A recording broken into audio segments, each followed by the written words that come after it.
What happened in the 1800s, and why does this rock look like a person?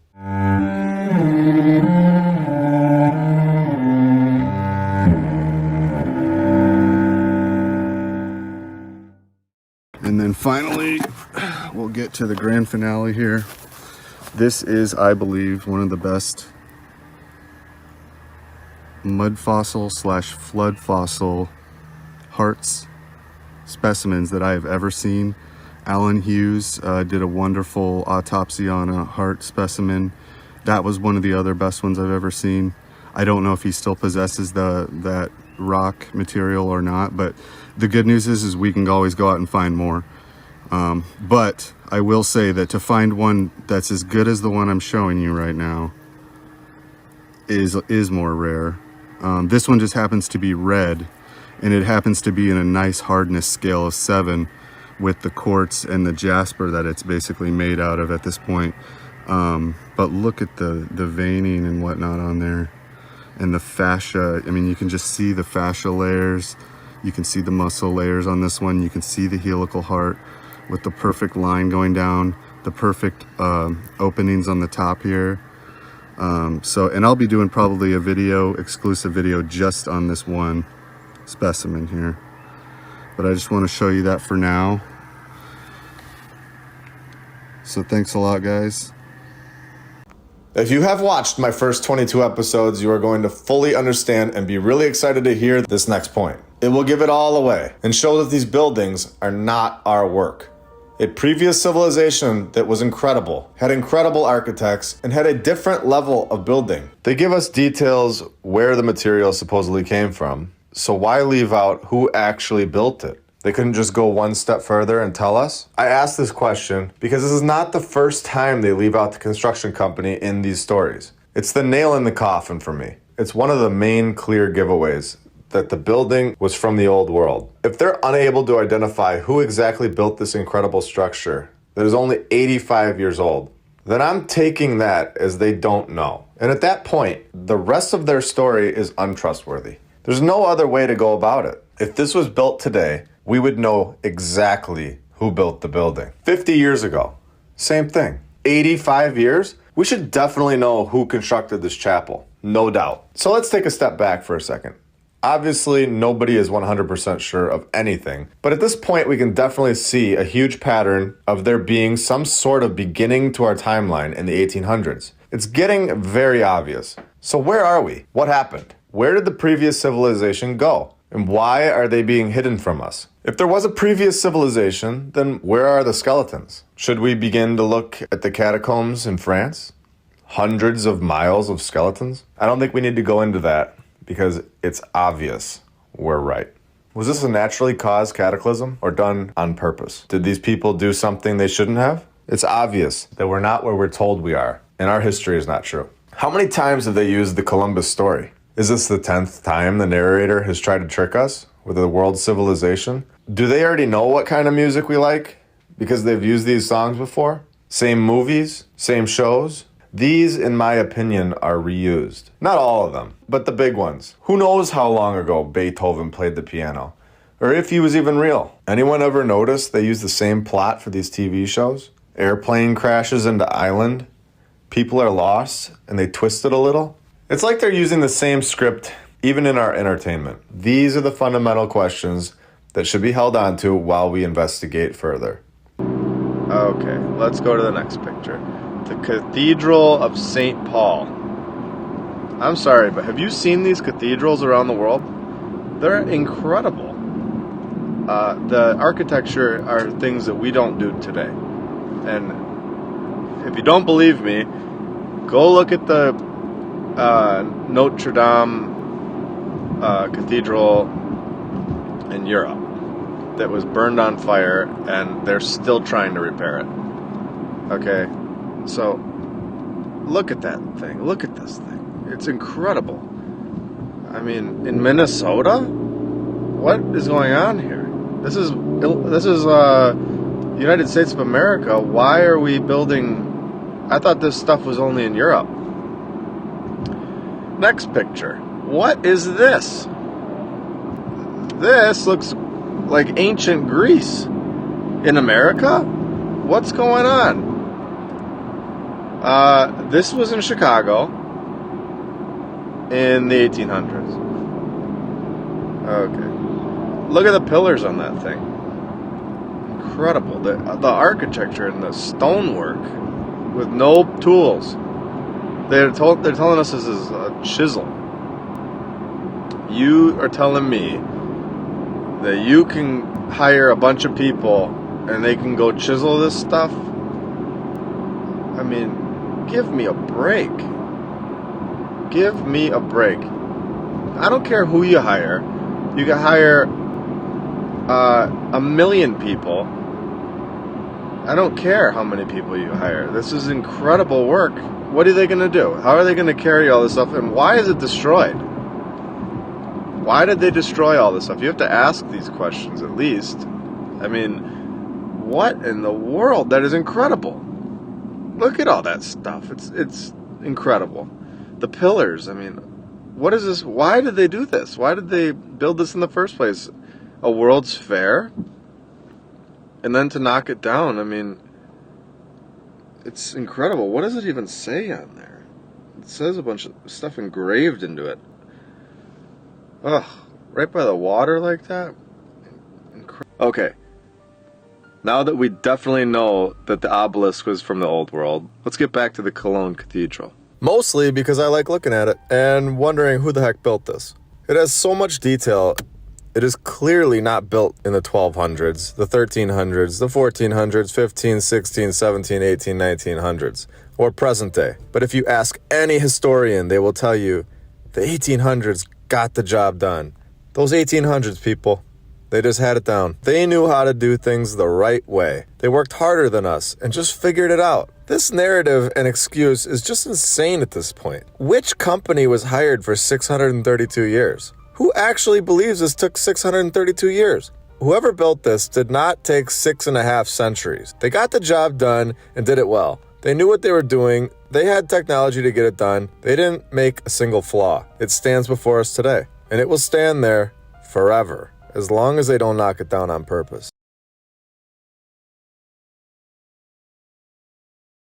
Time to talk about Weston State Hospital. The construction began in 1858 in West Virginia. Snowden began his architectural career in 1857, so this was his first project. And of course, here we go again. If you've seen my last 12 episodes, you will be extremely excited to hear that the prisoners were responsible for the construction. The prisoners. The prisoners were just so skilled and superior in the 1800s. Everyone knows this, of course. And here we go. The grounds covered exactly 666 acres.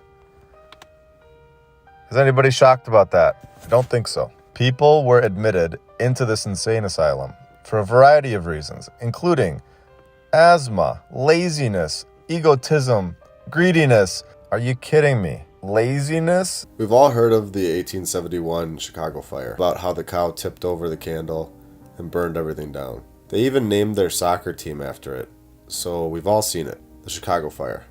Well, one or even two fires isn't very convincing. Fires happen, right? But the Chicago fire was the only city that burned down, right? Wait, Boston burned down a year later? After Chicago? Okay, well, that's two fires. Big deal. Like I said, two fires is nothing. Accidents happen. Cows tip over candles and burn everything down once in a while, right? It was the 1800s. What do you expect? Everything is going to burn down. They didn't have water. Okay, maybe they did have water, but they didn't know how to use it to put out a candle. Well, it is kind of weird. They knew how to build these incredible structures, but didn't know how to put out a fire. Well, whatever, let's continue. What? You're telling me that Seattle burned down in 1889? New York had a Great Fire? In 1835. What? Pittsburgh had a Great Fire too? 1845? No way. Portland? 1866.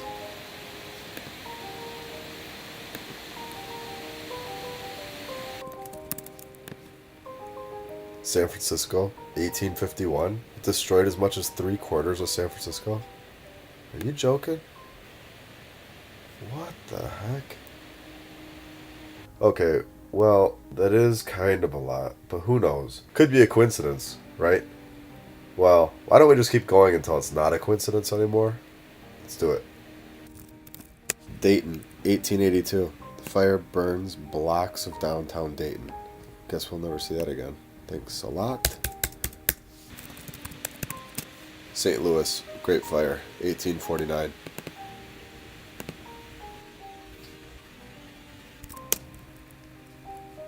Milwaukee, Great Fire, 1892. More than 440 buildings burned down. Charleston, 1861. What caused it? Cook fire, lighting this whole city up on fire. It burned over 540 acres. You kidding me? Richmond, 1811. A theater fire. Burning everything down. Portsmouth, 1813. Destroyed 500 buildings. Wow. Galveston, 1885. Burned hundreds of homes across 40 city blocks. Who knows what kind of buildings were in here? Who knows what kind of structures we could have seen that they burned down?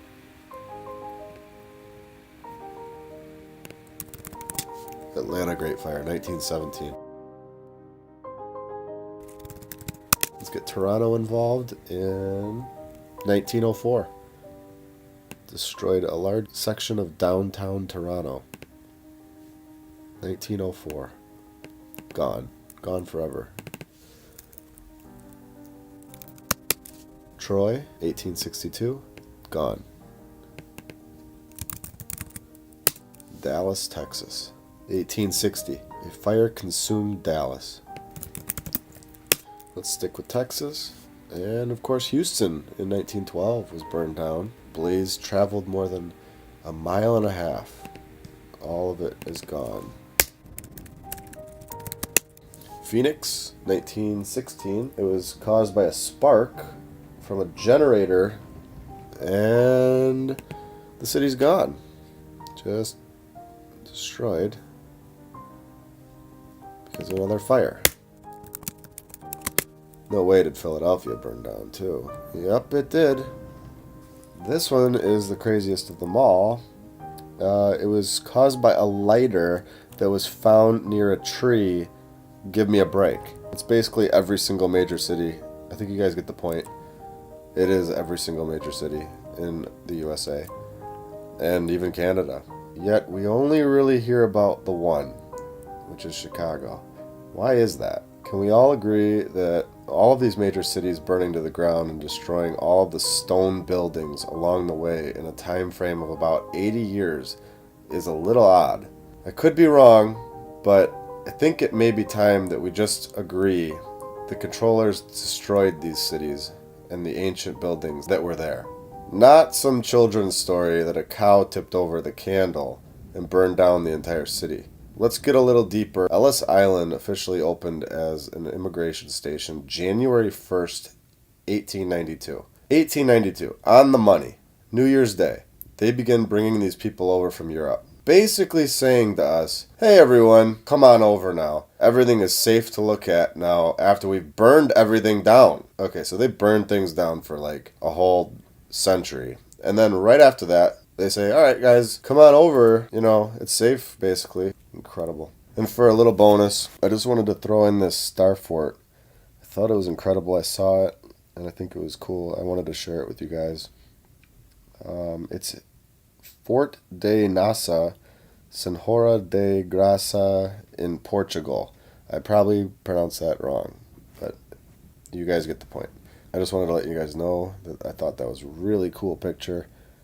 And it's interesting. It's one of those things you can only see from an aerial view. So they built it knowing that, you know, you'd have to see it from above.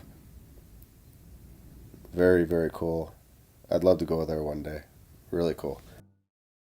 And I'd like to begin with Fort Jefferson, which is located in the Florida Keys, making this one of the strangest structures in the world, in my opinion. Supposedly, they had slaves trying to build it for 30 years. Of course, if you've seen any of my previous videos, you will understand the narrative often uses these slaves or prisoners as their master builders, because we all know they have an artistic, steady hand. So 16 million bricks later, in 1876, they said, we're all done building it, and just left it unfinished, which is obviously the most logical thing to do, and just a brilliant idea. Even unfinished, it remains the largest masonry structure in the Western Hemisphere. Of course, this was found, and this story is completely fabricated, which is exactly why they had to turn this into a prison. Now that we have that story all laid out, let's begin to ask some basic, open-minded questions. Who decides that this is a good spot for the largest masonry structure in the Western Hemisphere, without any fresh drinking water, in the middle of the Gulf of Mexico? Literally. Is this logistically possible in this time period? To ship 16 million bricks onto this little piece of land? What is going on here? It's clear that the land was formed perfectly. Which company in the 1800s were in the business of land creation in the ocean?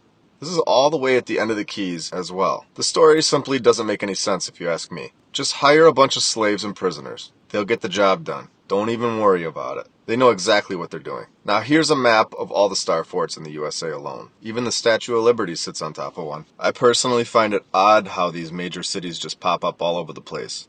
What makes a place so perfect that a major city develops, especially in the middle of the desert? Let's look at Las Vegas as an example, and go slightly northeast, and we will find the remains of what was once a star fort. Clearly, this star fort was hit by an extreme event, leaving just a pattern on the ground. Not only is there a star fort, but there is also some sort of monument right next to it. This was built in 1856? So we have a lie right off the bat. Let's continue. The story is absolutely ridiculous. It was the headquarters for a cavalry in the 1870s, and that was it? How exactly is it worn down like it was built 2,000 years ago? Was there a fire? No. Was there a war? No. Nothing? Really? Just naturally looks like this. The scriptwriter was surely cut off the payroll after this one. This was clearly hit by a direct energy weapon, in my opinion. It's completely destroyed and isn't even close to its original form from only 150 years ago. Let's compare this to something else built in the 1870s and show that this is a total lie. Or we could just show something built supposedly 400 years ago. Even better, this is St. Peter's Basilica in Rome. Looks good to me. No rust, nothing. Do you guys see any signs of weathering here? Let's go over this little island in the middle of the ocean and take a look at this very real and believable story. This star fort was built, but not up to their standards. So in 1672, Cornelius Spielmann ordered an engineer to redesign the fort into a magnificent castle. This project would turn into a lengthy, hard-fought build. It would take hundreds of years to... No, I'm sorry, I read that wrong. It took them 1 year. Finished in 1673, 1 year later. And of course there would be no other star forts in the area, which is understandable. It's the one part of the story that I'm able to actually wrap my head around. Wait, what? What is that? Another star fort's right next to it? Okay, I give up. Here we have a second star fort on this tiny island in the middle of the ocean. Making sense? Built by the Portuguese in 1529, of course. Its purpose was supposedly to control the trade in nutmeg. Their admiral was attacked and killed, of course, to give this Wikipedia page anything at all to write on. Otherwise, the page would have been basically blank, as they have no idea where this really came from, or don't want us knowing the true story. Now, let's take a look at some cities that are in the form of a star fort, because this is normal and easy to design. Major cities into star formations hundreds of years ago. Simple. Let's go all the way to Palmanova, Italy together, and take a look at what they have to say for themselves. Okay, right off the bat. This city was created in 1593, mapped out to perfection for an aerial masterpiece. What is the point of giving us the sky view, since the plane wasn't invented for hundreds of years later? Oh, they used the latest and greatest military innovations to develop this design for their city. The types of guns that were being used look like this during this time period.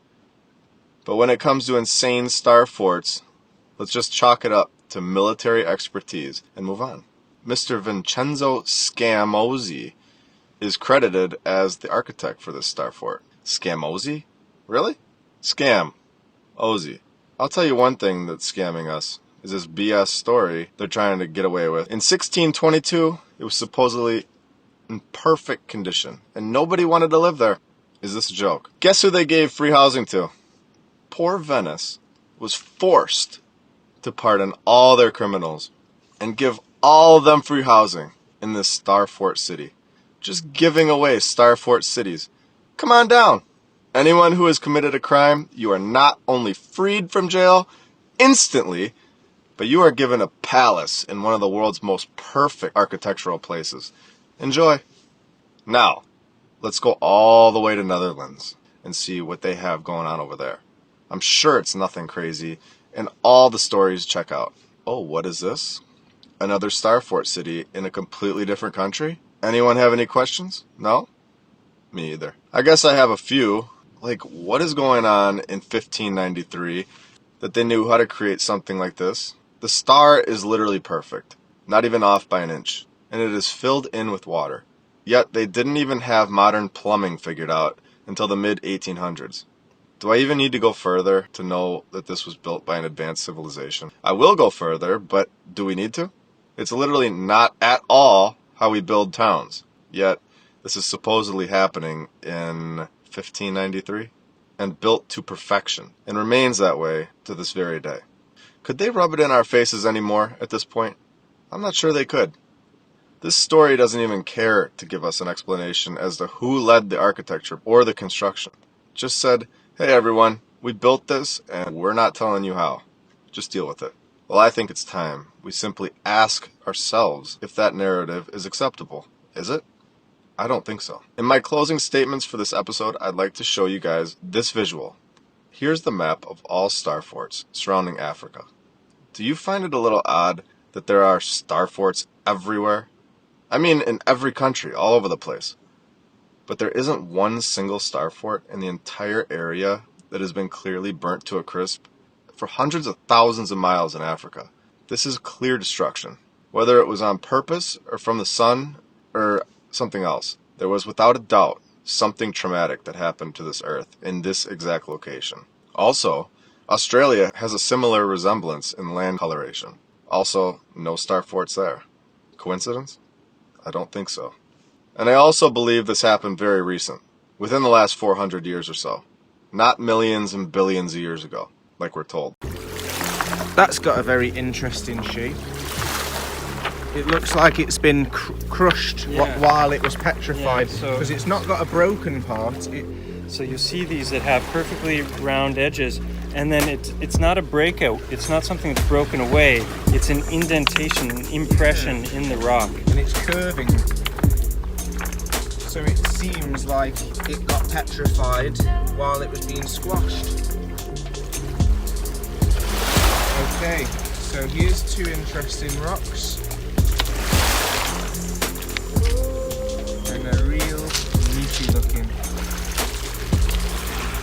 When you start looking at these things with new eyes, you realise there's a pattern. This is biological. So this is another interesting rock that I'd like to show everybody. It's interesting for its colour, and it's also extremely interesting because of its morphology. We can clearly see that this has been squished into its shape while it was soft. If this had been squashed while it was already hard, it would have pulverized, cracked, or broken into pieces. But this is bulging in certain areas, so it can you can see the compression has been made while it was soft before it petrified into stone. Then you start seeing the other things, which might be like the gristle, as we'd find in a steak. And some of them are just, they might be kidneys. They might be spleens and those. That's it, yeah. So there's all sorts of petrified organs down on the like beach. here, it's a kidney shaped, right? Yeah. And in kidneys, this is where the blood vessels enter and exit, right there at the indentation in the kidney. So, but if I said, oh, this is a kidney, people are going to think I'm crazy, and that's why I focused on the hearts more, because it's easier to they're define. way more distinct. Yeah. There's more correlations. That but definitely has a kidney look to it. You know, they take on all different shapes. Every one is different, and people are gonna, well, you're just cherry picking, or it's pareidolia. You're seeing something you want to see, and that's love pareidolia. But yeah, I'd rather have a pareidolia than just a dolia. now that's makes going the beach a little bit more interesting still. How much evidence do we need to see before we can realise with the real eyes that we've been told some real lies? We all need to recognise these things. It's clear as day. The truth is in plain sight. We all know that wood can petrify. Well, now we have evidence to support the idea that flesh and organs can petrify too. So in the next episode, we're going to be looking on the larger scale. I hope you're enjoying the series. You just have to use your imagination. But if you think this is just a big load of bollocks, then this geode might be a petrified testicle. So, you know, just keep an open mind. Because whenever you're out and about on a hike, you can go up a mountain, or you can go to the beach or along a dry riverbed, and you're going to come across these harp-shaped stones that seem to have dents and sometimes even openings, flat at the top, dented on the left and on the right, tends to be a inward curve or a flat back. So there's plenty of opportunities for everybody to help verify or refute this field of research. At no point are we asking anybody to believe, but rather to compare evidence by making the primary observations, so that we can maybe let go of this obsolete theories and beliefs in secondary information. Thank you.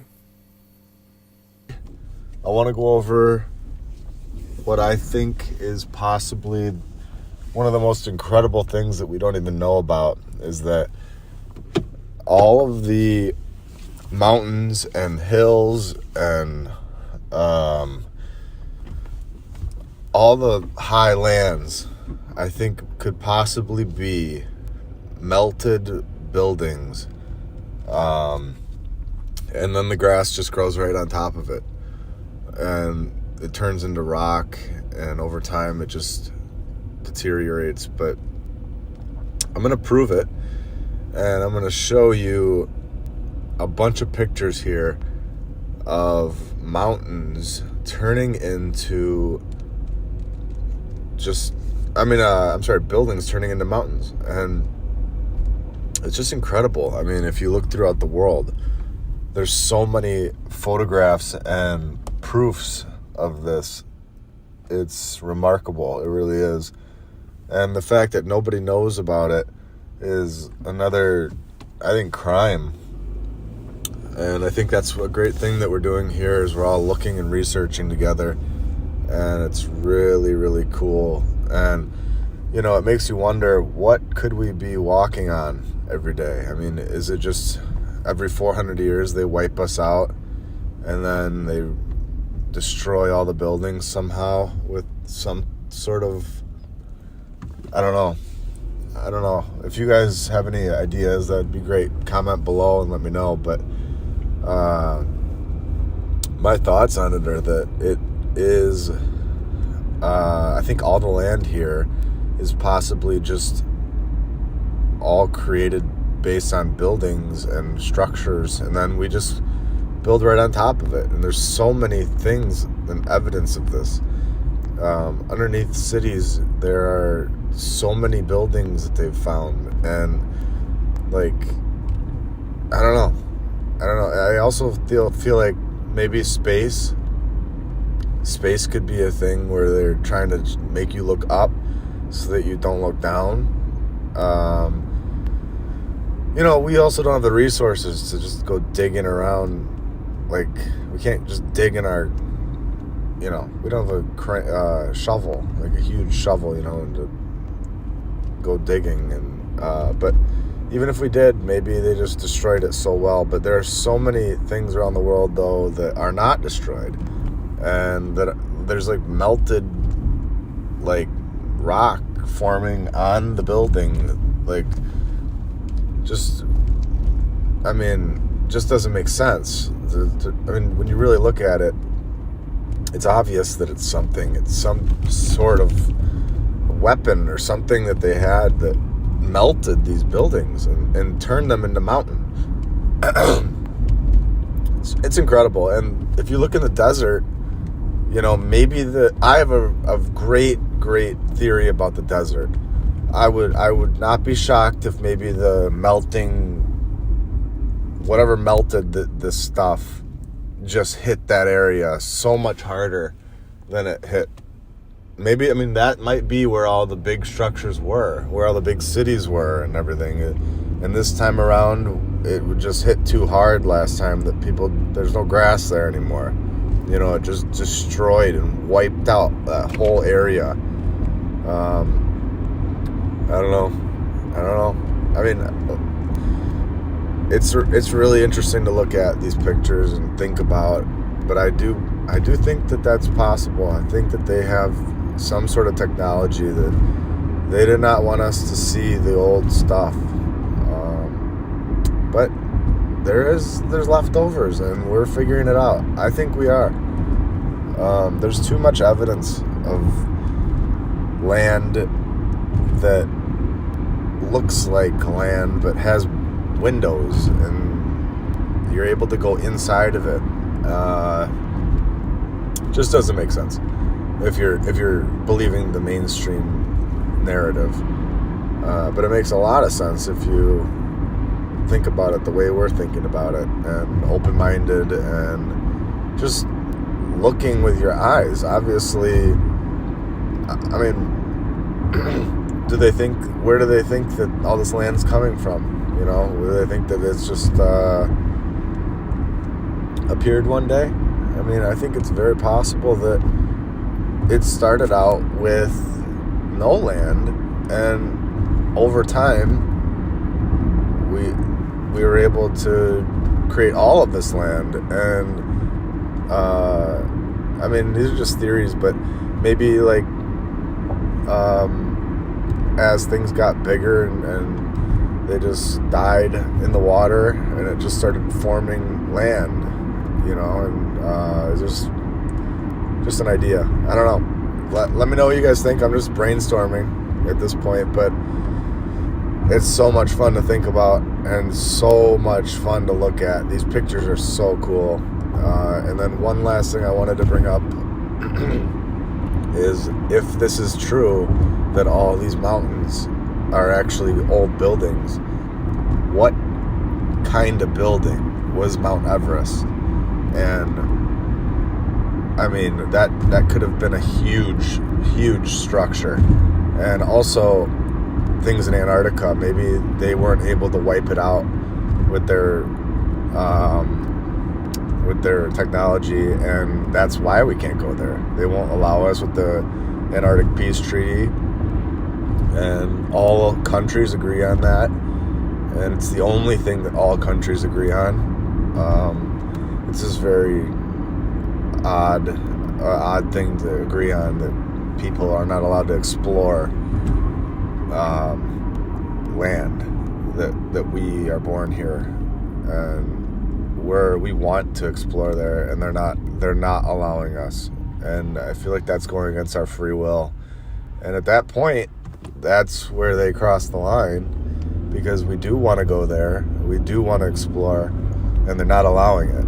So I don't know how that affects the whole system, but I know that we're supposed to have free will. But yeah. Hi, my name is Mike Wilkerson. I have a channel called Stellium7 on YouTube. A couple of different video series that I've done. One is called Unveiling a Titan, and the other is called Mud Fossils, The Heart of the Matter. And in Mud Fossils, The Heart of the Matter, I lay out a lot of different examples that show that what we were taught about the nature of rocks is not necessarily true. We're taught that things take millions of years to fossilize, but there are different examples that are well established throughout science that show that it's possible that something could fossilize in a very quick amount of time. So one of the discoveries that I've made is that organs can fossilize, and they can do so and maintain very specific anatomical features, this being a heart. And I show on my channel a lot of different examples of these. And I'm here with Howard right now, and we've gone into a river bottom, and in the course of about 15 minutes we've pulled out some examples of what I show in detail in the videos. And if you look down here, you can see that we have some rocks that have some very striking similarities, and they're not similarities that you would expect to find from rocks just rolling around and eroding in a river bottom. And that's because these are actually fossilized hearts of all kinds of different sizes. And some of them I've broken open. You can see that there's the remains of what appears to be blood.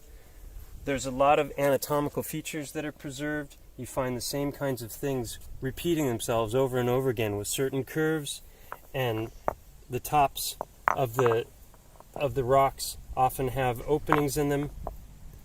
So we're never taught that rocks have an up or a front, but in the case of a heart, which sits in the chest, there's a definite front and a definite up. And that gives you this shape that looks, ironically, like a harp. So you get a curve here and a curve here and a flattened top, and very often you'll have either openings or the remains of openings. And here you can see what were likely the pulmonary arteries. So if you look at this one, this is one that I've broken open. You can see how red it is on the inside. And then oftentimes when they're opened up, there will be chambers inside as well. I've gone in with endoscopic cameras and looked at the chambers of a heart in the first video, Mud Fossils, the Heart of the Matter. It's a single rock that has 17 very, very specific anatomical correlations. The aorta, the vena cava, the pulmonary arteries, the coronary artery, they're all there. I've gone in with a camera. I've shown the chambers inside. It's something that mainstream geology has just missed, and if you want to know more about it, I suggest visiting the channel Stellium 7, and you can learn how to go out into river bottoms where you live, spot these rocks, because the coincidence list is so long that it's just the odds are astronomical of in such a short amount of time that we can find such very specific rocks. So that's it. Take care. Thank you.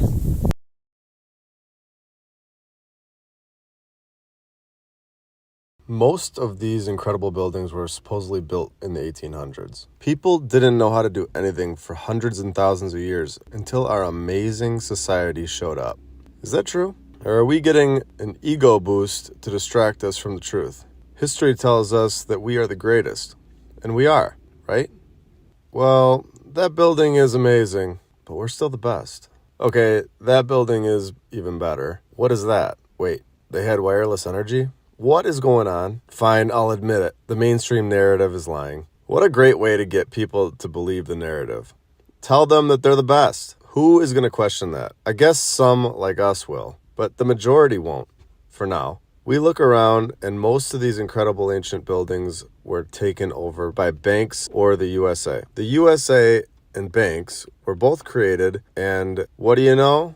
Right after that, we get all these brand new inventions. If we had these buildings in the 1800s, there's no doubt they had technology that is also hidden from our history. Other types of technology other than just building. If this timeline is planned, then all previous history is false or extremely altered. If this is true, and this isn't the first time the car and the light bulb were invented, where are we? And when was the first time it actually was invented? How long ago? What are the odds that the stock market is created 16 years after the USA is formed? What are the odds that the USA is formed in 1776 and 16 years later the stock market comes to be in 1792? How does that happen? And why do both of these things get all the great buildings? Have you seen photos of this building? If you've watched any of my previous videos, you will know that this building was found, claimed, and repurposed. Absolutely incredible architecture. 12 years after the stock market's formed, we have the first train. What are the odds? So these people needed to get around, right? So in 1804, we have the first train. In 1817, the first bicycle was created. So a servant to the Duke of Germany made the bike. A servant. This reminds me of the stories where the prisoners built all the Capitol buildings. What a joke. Nothing happened for hundreds and thousands of years, but in the matter of like 20 years, we got the USA, we got the stock market, the first train, and now we got a bike. And this is just crazy. Of course, we have to wait a long time now, till 1863 for anything else to happen. What torture. 1863, soccer was created. They had no games before this. Nobody played any games. No fun, no getting around, nothing. For thousands of years. No fun. Finally, we have some fun in 1863, and we have the first phone in 1876. So you can see we're getting some fun, we're getting some toys, we're doing some technology, we're introducing it to the community once again, in my opinion. That same year, 1876, we got another game created, the Major League Baseball. So now we have 2 games. Now things are getting fun. So the mainstream narrative can't figure it out. They don't know where baseball came from. They say maybe from a game called Tutball, Stool Ball, Flanders, Rounders. They just don't know. Then in 2005, someone wrote a book called Baseball Before We Knew It. And they don't know what the heck is going on. Honestly, it's embarrassing for them when you really read what they're saying and have open eyes. People are starting to use trains and bikes and phones and sports, all in the matter of a few years. Go figure. Nothing happens for thousands of years, but as soon as the USA opens up, everything starts happening. What are the odds? It's starting to rain here, if you can hear it. I'm sorry. In 1878, the first light bulb. So now we've got electricity. 2 years after the phone, we are pumping this stuff out. Guys, I mean, we got the phone, we got the light bulb. People are just brilliant in this time period, huh? Creating games. Should we mention the electricity story where Thomas Edison flew a kite with a key attached so he could electrocute himself? I bet you they wish they wrote a better story for that one. Oh wait, what? Only 8 years later we got the first car? This is no way. If you believe this narrative, if you believe that everything just happens at the same time and nothing happened ever before this, then I'm sorry. This is not possible. 1895, we got the first power tool, okay? No more chisels, we have tools. Just incredible what's happened in the last few years. What were people doing in the 1400s? They must have been bored with no lights, no cars, no nothing. What were they doing in 2,000 years ago? I have no idea. I mean, oh my gosh, they must have been hiding in a cave, if you believe the mainstream narrative. Well, 8 years after the first power tool, we definitely need to start flying a plane, right? So in 1903, we got the first plane. Let's just start flying these things around. The Wright brothers were so smart. Their mom must have been so proud. The first airplane flew 852 feet on its 4th and final flight, supposedly. But get this, it was damaged while landing. And minutes later, a powerful gust of wind blew it over and wrecked it. Couldn't write that any better. It had to get blown over by wind. And then, in 1920, the NFL was created. So we've got tons of games, tons of tech. We are just going. Our society is the best ever. I mean, you'd think that all of this would be created over a long period of time. It just comes right out, right after the next one, right after the next one, right after the next one, because 7 years later, in 1927, we get the first TV. People are making cars, planes, trains, TVs, power tools, electricity. Unbelievable. Unbelievable. But of course, the USA, the government, and the stock market were first. They were before all of this. Right before all of it. Not way before all of it, just right before. Right before. In 1936, we have the first computer. So now we have TVs, computers. I mean, what's next? 1946, the NBA started. So basketball starts with the most ridiculous story of all time. They started the game of basketball with a peach basket and a soccer ball. You know, all of us, we all just make games on our free time with peach baskets that turn into multi-billion-dollar industries. And in 1983, the internet was created. Just incredible. This timeline is so short, yet you've got everything you need, and you had nothing before this. How do you go from nothing to everything? It doesn't make sense.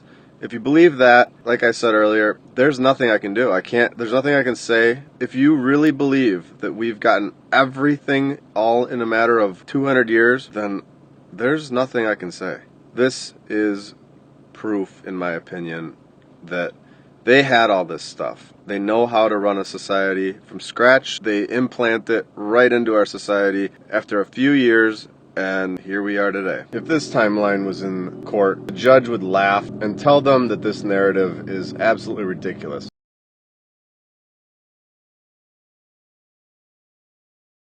I just want to talk about this thing I saw. It's the veiled virgin. It's a stone. It's like a piece of stone. It looks like a head with like it looks like she's got something over her face. I guess they call it the veil. Man, I don't know how they did that, but I think they did that a long time ago. Yeah, they did that in year unknown, and then it says the statue is carved in Rome by Italian sculptor Giovanni Strazza from 1818 to 1875. So like 200 years ago, they didn't even have tools back then. So I don't know how they. I'm not sure how he did that, but I thought it was interesting, and it's located in Presentation Convent, St. John's. I don't know. I thought that was pretty interesting and looked cool, and I don't know how they made that. Maybe with a chisel, but that would be pretty insane. And that looks like a giant dolphin.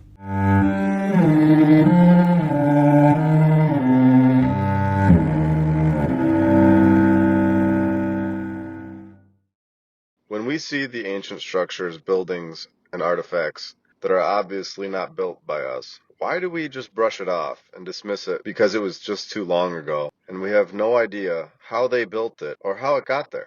Obviously, they had technology to build it. It is so clear. If they could build this and it's mainstream, they could build all of these buildings that are not mainstream. These buildings were not built by our civilization, and these doors are built for a much larger individual. Who were these people? And why was everything, including people, trees, and animals, 10 times bigger than we currently are? Did our Creator get involved and reset us, and everything is smaller this time around? There are stories of the Nephilim coming down and mating with the women, and creating giants as children. Disney even portrays this when they show the movie Hercules to the masses. This is common knowledge to the controllers, in my opinion. The Tsar bell is the biggest bell in the world. It's 20 feet high. And this is just normal in this time period to build bells that are 20 feet high. And it's never been rang. This bell has a ridiculous story. The story is they couldn't get this bell out of a pit for like 200 years. Until, of course, the 1800s came around. And if you watched my last video, we all know how smart the people got in the 1800s. If you're simply asking me, I don't believe any of that story, that the bell was created and they couldn't get it out of the pit. I think a previous civilization made this bell and placed it where they wanted it, in the amount of time that they wanted to do it. Let's take a look at these doors. Could you imagine the conversation while building this door, if this narrative was actually true? Okay, put that keyhole way up there, so none of us can reach it. Well, I don't know about that, man. We wouldn't be able to get in then. Well, we could leave a ladder, so when you get home, you could just climb up and put the key in. Problem solved. Why don't we just put the keyhole so we can reach it and skip the whole ladder part? Just put the keyhole way up there. I don't want to hear another word. These giant doors were everywhere. No child was allowed to get in or out, I guess. Imagine laying in bed at night and your wife says, "Hey honey, did you lock the door?" Well, now we have a 30-minute project, I guess. Locking and unlocking a door should be a simple task. In my opinion, these doors are clearly not built for us. Average human height has increased. What if we just keep getting bigger and bigger as a society? And at the end of the last reset, the people were huge. When it comes to choosing a weapon, this giant sword is my first choice. I don't know about you, but it is the perfect height and perfect weight for me. Sure, it's taller than me, and I don't think I could get it off the ground, but it's perfect. You know, I'm really getting sick of all these people that keep questioning the mainstream narrative. Like they got it all figured out. Don't they know we already got it all figured out? Annoying. It's possible that the rock could have accidentally looked like a person. What a joke. Definitely gonna have to do better than that. The only way that I'm gonna believe that these rocks were alive at one point is if I was shown like a dog-looking rock. Oh, what the f***? I wish my school would have taught me about this stuff. There's no doubt that I would have been interested and looked forward to going. At least we learned how to manage our credit cards, loans, and how to prepare for life. Oh, that didn't happen? Okay. How is this even questionable at this point? Do I even have to ask? I will for the sake of this video. Does this look like an elephant? It's almost like we have to know the truth if we want to. It's like we're allowed to go back in time and look and see exactly what used to be here. How can we not trust what we see at some point? What we see is clear. I don't have to test it. I don't need an explanation. I can clearly see that these are not just random hills and rocks. These are, without a doubt, in my opinion, animals and people that were frozen in time forever, petrified and turned into rock from an overpowering event in this very place that we all call home. I wonder if you opened one of these up, if there would be some sort of anatomy going on inside. And I bet there would be. When you see these photos from all over the world, they are not formed by accident. There's not accidentally a dog rock. There's not accidentally a person's face, a snake, an elephant. There's not accidentally massive tree stumps everywhere. The more I talk, the more and more it's clear that this world was home to giants. Not just giant people, but giant everything. I'd like to just say that I see no harm in simply looking at the narrative that we're all presented and then just questioning whether it's true or false. Now let's officially begin episode 14. I've shown this map in past episodes, but today I want to talk about it, along with other things, but I want to start with this map. How many of you were ever taught about Tartaria being on a map in class growing up?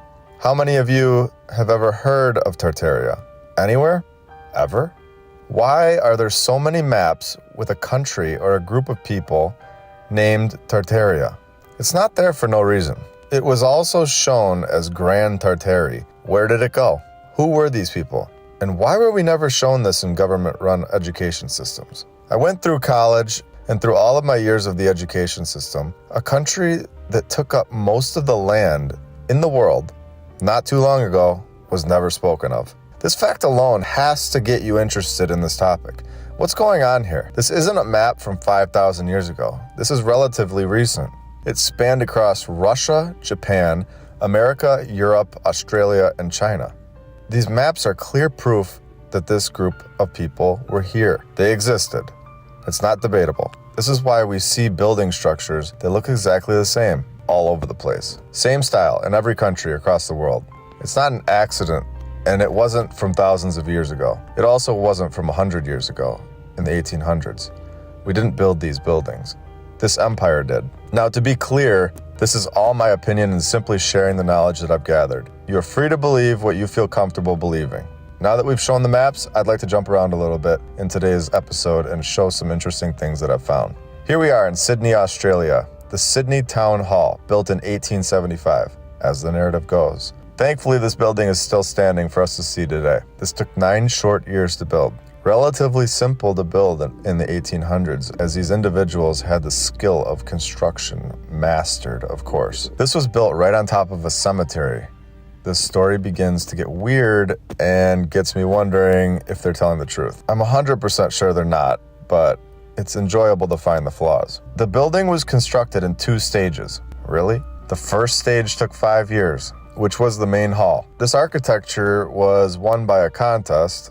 Here we go with the contests again. you can see the U.S. Capitol building video I made if you're interested in learning about prisoners being master builders and contest winners being the best architects of all time. Anyway, let's continue. The second part of the building was modified by the city engineer to reduce costs. Who the heck is this individual? Who is the city engineer? What is this person's name? I think we know this is a complete lie. I'm going to explain what this is really telling us. We found this building. We had no idea how to build that well, so we added a second part to it that is way cheaper looking because that's how we build.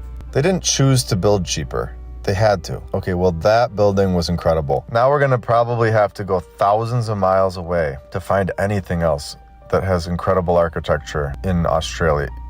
Wait. Is there something else in Australia with incredible architecture? What is that right next door? Oh my gosh, I give up. I give up. What is that? It's St. Andrew's Cathedral? It's St. Andrew's Cathedral, of course. Supposedly, these two buildings were built within 10 years of each other. That's hilarious. They say this is the oldest cathedral in Australia. Good old Edmund Blackett is the one responsible for this design. He supposedly designed 2 universities, 3 cathedrals, and 50 or more parish churches, as well as banks, offices, bridges, mansions, and countless shops, cottages, and terrace houses. What a guy! And now I'm extremely interested, and I want to see all of these old world buildings that they say this cartoon character designed. He's best known for the design of the University of Sydney, built in 1850. Another cathedral, St. Saviour's Cathedral, built in 1874. St. John's College. We build colleges like this? Well, we used to build things better in the 1800s. We used to really put a lot of effort into our buildings because we really cared about it. And now it's just all about the bottom dollar.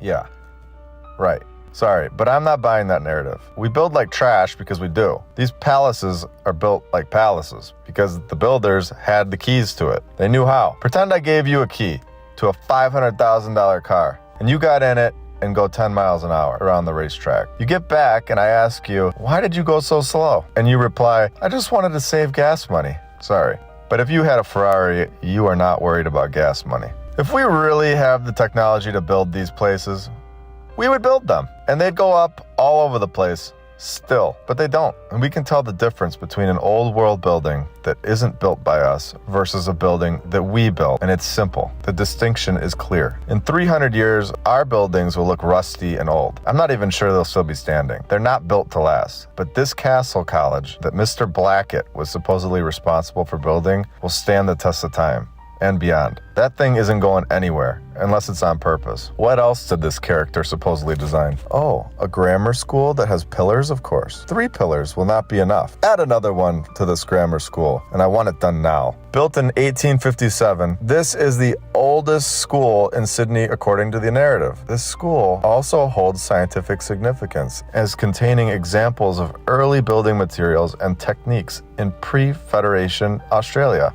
Oh, I'm sure it does. Did they seriously write that? This is used as a private school now. Only $36,000 a year to enter. Oh, this is nice. They let you know that you can pay it in 3 installments of $12,205 each. How nice of them. This is for children, not college. Kindergarten through 12th grade. $36,000 a year from 1,833 students, raking in roughly $66 million a year. Could we get people in a building paying this kind of cash for elementary school if the building was crap? Or do we get this cash because the building is clearly the main attraction? Comment below and tell me. I think we get the point that this architect was most likely not a real person and is being used as a pawn to tell these narratives and supposedly explain why these buildings are here.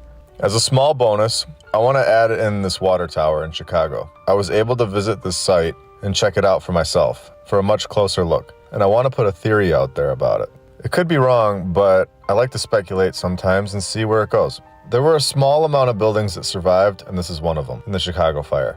Is it possible that this water tower used to, or possibly still does, work as some sort of sprinkler system? I say that because not only did the structure make it through the fire, but so did the building across the street.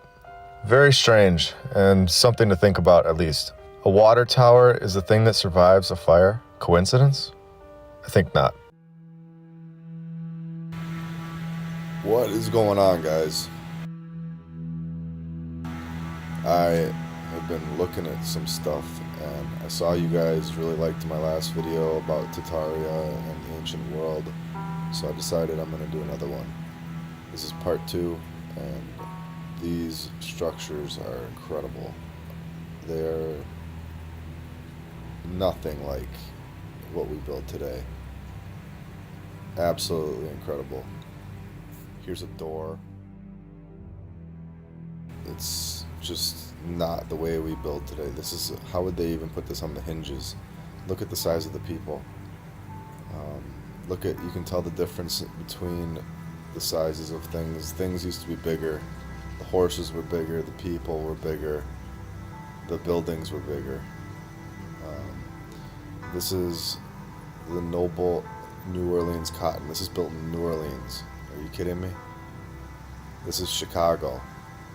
Chicago? I mean, we don't build like that now. Here is Iowa. Iowa in 1890. Look at this. Look at the people. Look at the people down there. I mean, no tools until 1895, guys. Don't forget that. No cranes. These people had to have incredible ladders, right? I mean, and super strength. How would they get... Look at those pillars. This is a train station, I believe, in New York. Just incredible. Look at these pictures, guys. Look at this. I mean, look at the doorway here in the train station. It's... Look at the pillars and the architecture. That arch in the stone with no cranes. Incredible. Absolutely incredible. Now, I always want to tell you guys I don't know anything. Like, I'm just researching, and I figured I'd share it with you guys because it's just so cool. Look at the ceiling there. I mean, this kind of stuff needs to be shared and looked at because it's gone. They demolished it. It's too bad. Really sad that they demolished it. This is this is in Mississippi in 1861. Are you kidding me? It's the same thing as in Italy. It's the exact same thing. In Mississippi? What was going on in Mississippi? This is Italy. Look at the architecture on this thing. Look at that. Are you kidding me?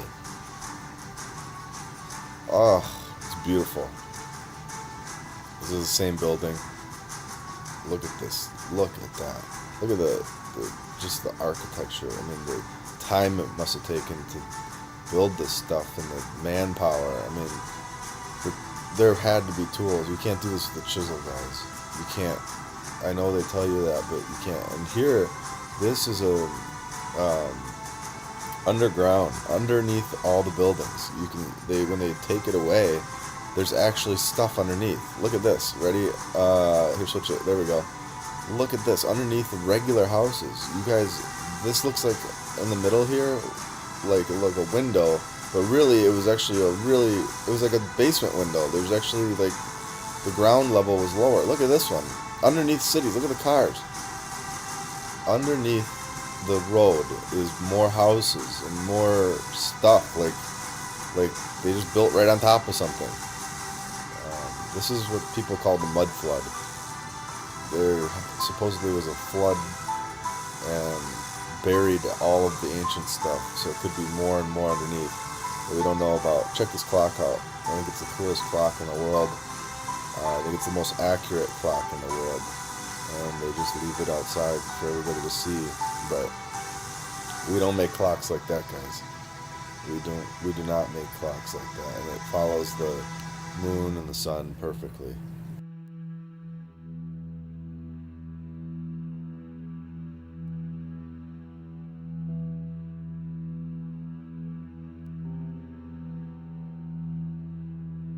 Now here is ancient maps. I think that this is a clear giveaway. Now when we say Tartaria, it was an empire, and it means more than just that empire. It means ancient world and just being broad. Now look at this painting. This is a painting, and it looks exactly like, I mean, it looks like there's stuff underneath. So if you take a look at the painting and you look at this, it looks like it's the exact same building. It's rounded in the back, and it looks like there might be stuff underneath based on the painting. Just incredible. Here is another huge doorway. I mean, a Detroit post office in Detroit, Michigan.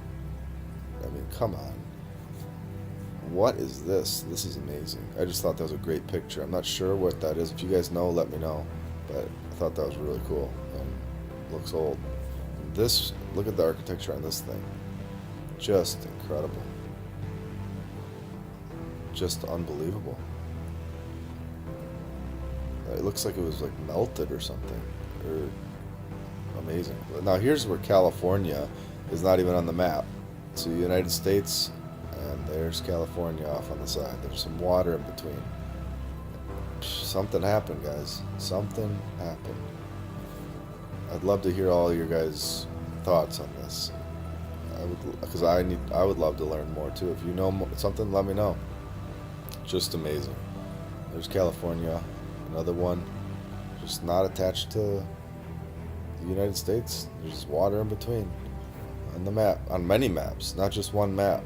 This is many, many maps. Just crazy.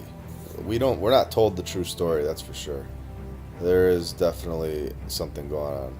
Okay, let's move on to the main topic of today's episode, the giant steppes in Peru. These steppes were said to be an agricultural strategy for the Incan Empire. Let's pretend that's true for a second. These are still massive pieces of granite, fitting perfectly together, some weighing over 35 tons. The granite was taken from a quarry at the top of a mountain behind them. So in order to do this, the builders had to bring the granite down the hill, cross a river, and then haul them up these hills to place them where they are today.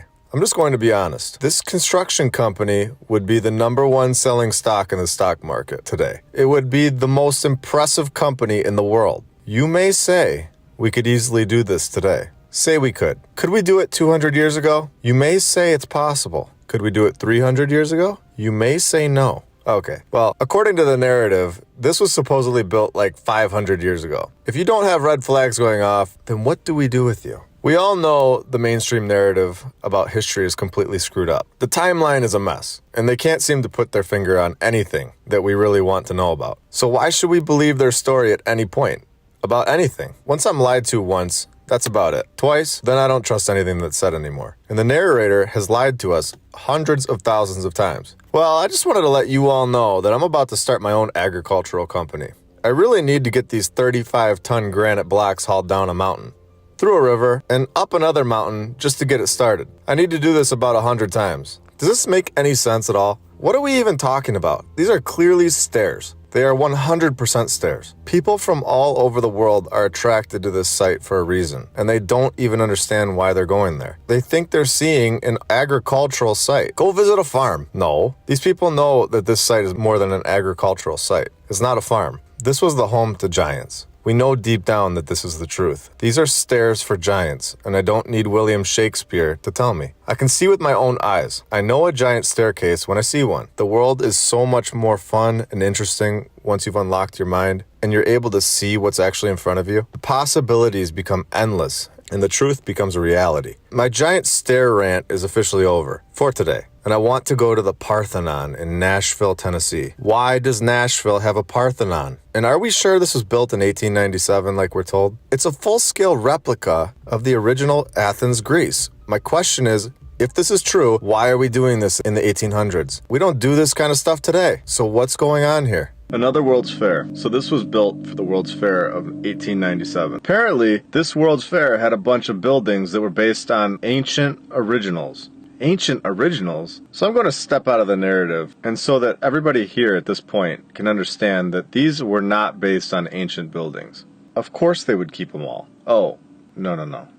They knocked all of them down right after the fair was over. Besides this one, why just keep one? Same with Chicago. Why keep a few? What is that about? Is this a part of that thing where they have to tell you a little bit of the truth, like it's against the rules? I can't think of any other reason. Why not just knock all of them down? The real question that should be asked is, why are they not all still standing when it must have been extremely difficult to build incredible replicas of ancient structures in the 1800s? Replicas! These are replicas, they say. I know if we built them today, they'd still be standing. We wouldn't just knock it down right after. Does this make sense? Do we build anything today for gatherings and then knock it down a year later? Maybe tents for backyard parties, not Parthenons. How clear can this get? Who is this fooling anymore? In the narrative, it clearly states that the Parthenon was not intended to be permanent. But the cost of demolition, and here is the key part, which I think I know what happened now. The residents did not allow the demolition. The people stood up and said no. Interesting. Is this proof that we were here before the World's Fairs? I believe so. Why would residents care if a building got knocked down? If it was only there for a few short months? Why would they care? Especially when they knew that that was the plan all along, was to knock it down. No. There was no plan to knock it down. There was no plan to build it. It was there before 1897. It was there and they attempted to knock it down and failed dramatically. You know, I was thinking, and I think the coolest part about this overall is that we are all different. We are all doing different things in life, but we all get along and come together and agree for the most part, and we are able to all enjoy what we're doing together. It's a great thing. Now I want to take a look at the St. Giles Cathedral, more specifically, the Thistle Chapel, where we have the Tree of Life symbol carved into the ceiling. Of course we do. This is located in Edinburgh, Scotland, and was completed in 1910, so they say. Sir Robert Stoddart Lorimer was the architect, which is really interesting because he was most known for, wait for it, furniture designing skills. So we have a furniture designer creating the blueprints for a chapel with the Tree of Life as a ceiling. What kind of nonsense is this? Another fun fact about this Sir Robert Stoddart Lorimer is that he was initiated into the Scottish Freemasonry in Lodge Holyrood House, St. Luke's. Great information. Thank you, Wikipedia. Oh, but Wikipedia is unreliable. Oh, is it? Which part exactly? The exact date that it was completed? The architect's exact name? The fact that he was a furniture designer and a Freemason? Right. The whole Wikipedia is unreliable hoax is just another way to guide people away from the story. This is specifically installed in all universities, where they do not allow Wikipedia to be a reliable source. So then, when we see someone researching these topics and using Wikipedia, it's immediately disregarded everything the person's saying, even when most of it or all of it is clearly fact and undeniable. And we will definitely be covering universities in the very near future. Now, am I reading this wrong? I don't think I am, but if I am, please correct me. They are saying that Sir Robert Stoddart Lorimer died in 1929, which is fine, I'll give that to them, that he built the Stowe School 1 year before he died. But when we go deeper into this and click on the Stowe School, it clearly states that it was completed in 1779. We have found a major narrative mess up here. They then try to go around it and basically say that it sat there for 144 years. Doing absolutely nothing, and then finally opens up on May 11th, 1923. These dates are all over the place. What a mess. A horrible one in my opinion. They didn't think this one all the way through at all. Amazing. So this Stowe School is extremely interesting and not built by Mr. Lorimer. Was this character even real? Have we found yet another fake architect? Could this be? I think so. And here, all the way in Bosnia. I just want to point this out for a little bonus. And maybe a little laugh. They just found this pyramid recently. So you're telling me they built this huge town right next to this big pyramid mountain and nobody noticed it? One day, did someone just wake up and look out the window and say, that mountain is looking a lot like a pyramid today? Absolutely insane.